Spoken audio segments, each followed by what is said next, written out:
Hello, everyone. Welcome to the channel. For those of you who have been following me for a while, you know that I've been on kind of this journey with the Supernode and e-ink and this idea of having, all of these different ways of engaging with my digital world, but also still using those analog things that I find really important.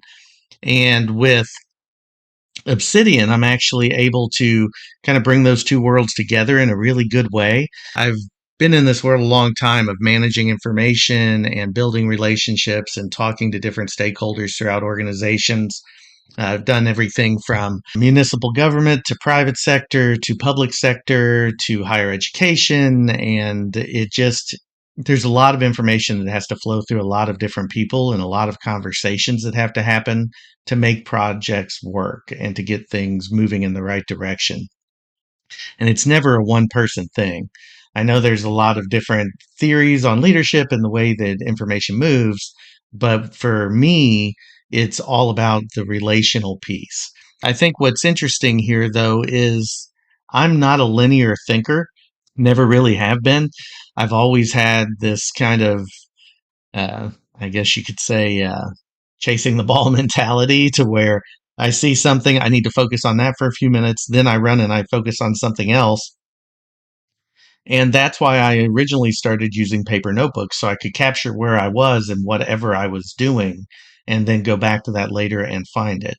What's really cool about that is that it doesn't allow you to be focused on one specific task. You learn that over the years on when you need to focus. But you can also, by doing that switching back and forth, sometimes be more creative. So you may get stuck and you need to switch over so that you can just get into a flow or break where you're stuck. And that to me is why Obsidian is kind of a really interesting way to go about things. So one thing here with Obsidian, and I've shown this view before in my video, the graph view, and the graph is really important because what it does is it connects all the dots. There's two primary ways to use Obsidian, and Nick Milo, Dan Berg, a lot of other people have talked about map of contents, and that's kind of the flow that I choose to use. But then there's also what they call Zettelkasten, and Zettelkasten is basically you just put everything in, and as you're linking things, patterns automatically emerge. The graph just shows you how things connect. For example, you'll see I'm highlighting biology here, and it says that it connects to back to the map of contents, over to Susie Smith, and then the biology meeting and to Joe Smith. And each time we hover over somebody, it draws that connection. But if you look at the map of contents, currently there are only two different things connected. And if we click into that, you'll see why. And so the school and department of biology, it's right here. It's easy to see. And I can click on that. And again, I'll go back to now the biology department, faculty member and meetings. What it does is it helps me kind of blend the two methods. One is very structured.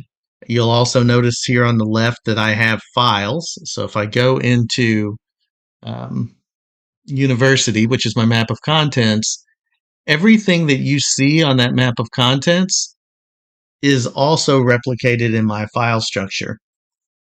And you may be asking, well, Ed, why in the world would you do that? What is the thought process behind having both a file structure and the notes? Basically, for me, it's to allow that structured component if I need to access information differently, or it's to allow that flexibility to kind of jump off to multiple points.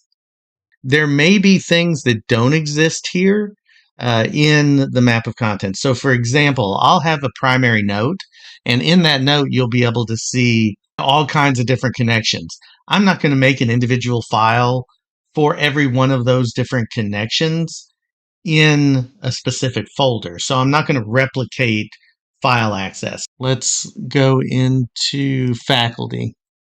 You'll notice there are no files in faculty right now. But if you go to individual notes, if you go to contacts, you'll see that we have the two people that we have in our system. And those are the notes. And when I go in there, you'll see they're tied to a department, they're tied to an email, and they're tied to a meeting. So Susie is tied to all of those things. She is not under faculty because that may be arranged by department. So let's go ahead into schools and departments and go into biology. You'll see that Susie is here under faculty in biology, but she's not under this faculty tab. And you may not need this faculty folder.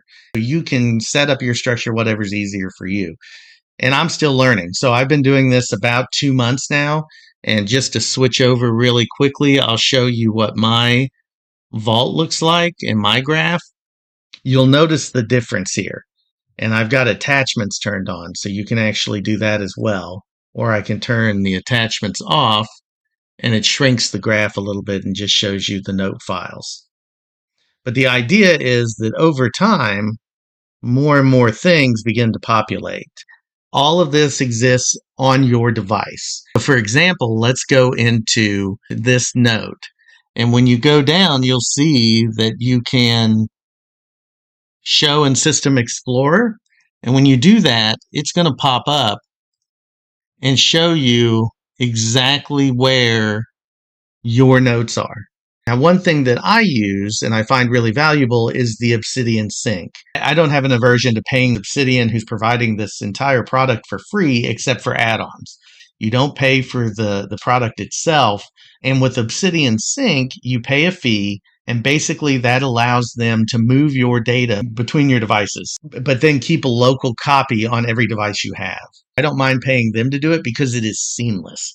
So if you look at Obsidian on my phone, if you look at it on my work computer, or if you look at it here on my desktop PC at home, you're going to see the same information. It updates very quickly, it's end-to-end encrypted, and it just replicates those files in those multiple places.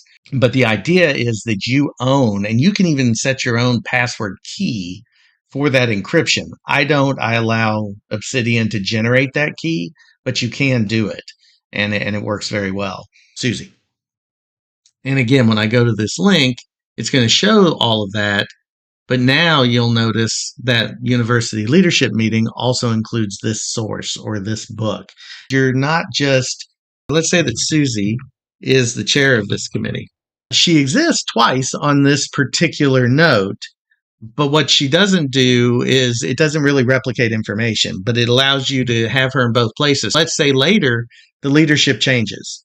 I don't want to have to go back and redo a ton of things. All I do is flip out who's on it, or if people move. And I can also do down here with, let's do a new heading, which is pound signs and space, and we'll say former members.